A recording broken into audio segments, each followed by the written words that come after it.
Thank you. Brian, there was a minute there in the third quarter where it was 26 all, and then I think you guys made like 12 of your next 17 shots. Why did the lid come off the basket, do you think? I don't know. I thought we played too emotional in the first half, a little bit out of sorts on the offensive end. Like at the end of the day, no matter kind of what you came in expecting, like I kept telling the kids, just continue to fight. And you never know when it's all going to break and the shot's finally going to go. But I kept looking up there, and it's like we're in the teens of, 3-point percentage, probably taking too many if you're shooting in the teens. Camden got one to go, and then we, had an under OB that we ran for Jay. He sticks a big one. That's what you need out of players in big moments is some people to knock them down. But I was proud because when the offensive end is not going well, sometimes that can dictate your effort defensively and on the glass. I didn't think it dictated ours. I thought we just kept battling the entire game. Yeah, Brian, you talk about the defensive intensity you saw the whole game. That's kind of the theme all year, right? Just how relentless are these guys on that end? Yeah, again, I thought in the first half we were too emotional and a little bit of a train wreck offensively. Well, when you're that, okay, a lot of times you got to just find a way to stay in the game. And we needed to stay in the game through defense, through rebounding. And we tried something a little bit different. We tried to come after them a little bit with gold fist, and what didn't hurt us, but it wasn't great to us either.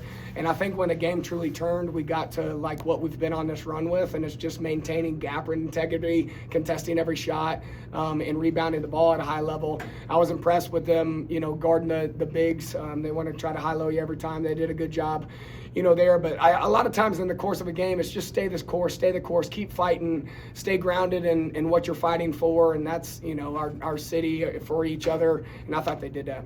We talk about emotional. Does a coach's heart drop, late in the game like that when things start getting a little chippy? You're like, I got to get these players back tomorrow. I can't afford to lose anybody. Well, I'm not going to lie. I'm glad we're called Dunk City because we can't hit a free throw. And we didn't shoot it great. All right. But at the end of the day, we did enough to win.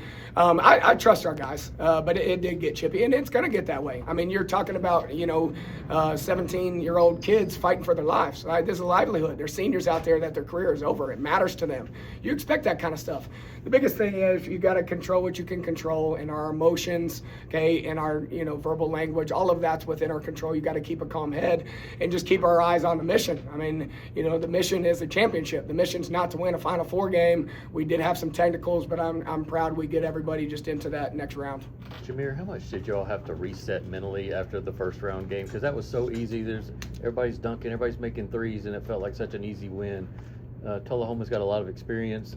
How much did y'all have to hit the reset button for today?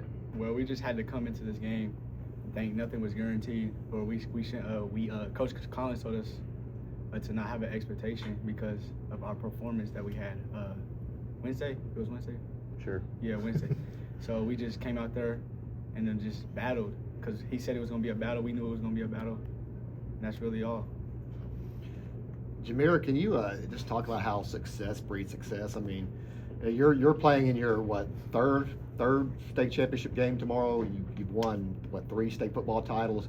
Talk about just how that carries over, and just winning is kind of contagious. Well, it's just like everybody thinks it's an expectation at Alcoa. We prep for it, we work for this. It's just the final goal. It's not like every year we just like grind, put our heads down, and work for it. Yeah, I guess talk about that three-pointer you hit there in the third quarter. Just what was the look on that play, and just how much confidence you have to take that shot? Yeah, Coach drew it up in the huddle, and I was like, I'm about to knock this one down. And I was ready, and it was a big three, and it got us going.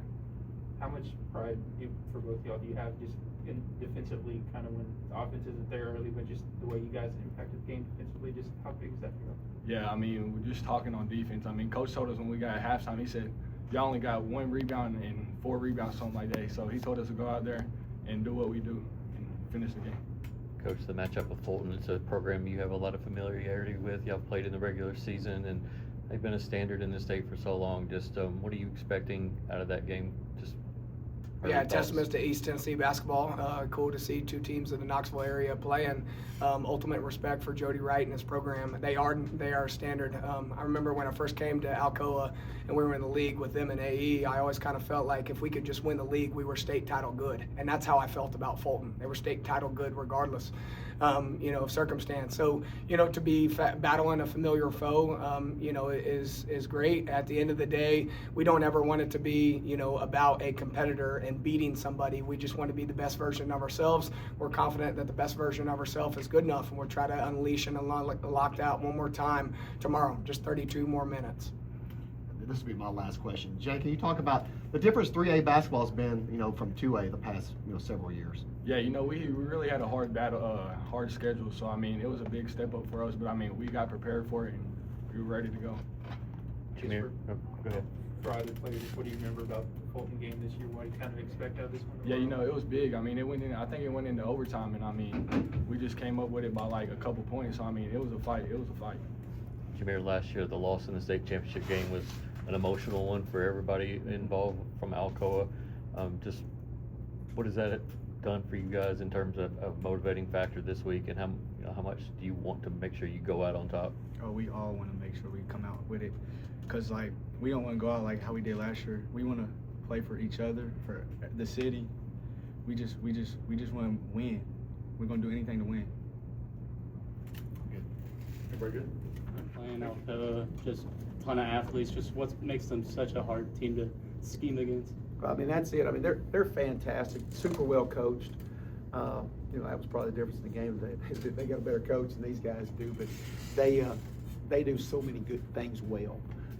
They have good size, good athleticism. They've got, they play 8 guys. We usually run people down and get them tired. We really thought going to the fourth quarter we might have them a little tired today, but we were wrong on that one. They were ready to roll, and they made the 2 big threes there at one point and kind of gapped us, and we just never could get going offensively. And that's because, they're scrappers. They fight hard, and it's one of those that talent's one thing, but you got to have the integrity and the discipline to go put it out there on the floor and make it happen. And but it was, it was frustrating for us because these guys, we were awesome on the inside today, but we just turned it over too much to give ourselves a chance to win. But I'm just so proud of this team. They won 28 games. These guys won 32 last year. 60 wins in 2 seasons, The Film Room is presented by SmartBank. Play smart, bank smart. SmartBank. For more information, visit smartbank.com.